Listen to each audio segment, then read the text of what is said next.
அவங்களுக்கு பெரிய கொள்கையெல்லாம் ஒன்றும் கிடையாது. அவங்களோட கொள்கை ரொம்ப சிம்பிள். அந்நியாருக்கு நோட்டு, மச்சனருக்கு சீட்டு, அவ்வளோதான். அவங்களுக்கு வேற எதுவும் தேவையில்லை.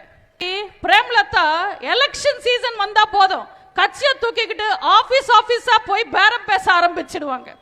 தோல்ல துண்டு போட்டு கொள்கையை பேசின அரசியல்வாதிகளை நீங்க பார்த்திருப்பீங்க. துண்டு போட்டு பேரம் பேசுற ஒரே அரசியல்வாதி பிரேமலதா மட்டும்தான். 1/2% கூட ஓட்டு இல்லாத ஒரு கட்சியை அதிக விலை கொடுத்து வாங்கியிருக்காங்க. நான் சீட்டை சொன்னேன். நம்ம அதிக சீட்டு கொடுத்திருந்தா அந்த அம்மா நம்ம கூட கூட்டணி வச்சுக்கிட்டு திமுகவை திட்டிருப்பாங்க. திமுக அதிக சீட்டு கொடுத்ததுனால இன்னைக்கு திமுக கூட கூட்டணி வச்சுக்கிட்டு நம்மள திட்டுவாங்க.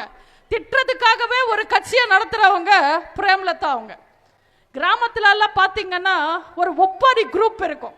யாராவது இறந்தா அவங்களுக்கு பணம் கொடுத்தா அந்த ஒப்பாரி கேங் போய் செத்தவரோட வீட்டில் உட்கார்ந்து அவங்களோட பெருமையெல்லாம் பேசி ஒப்பாரி வைப்பாங்க.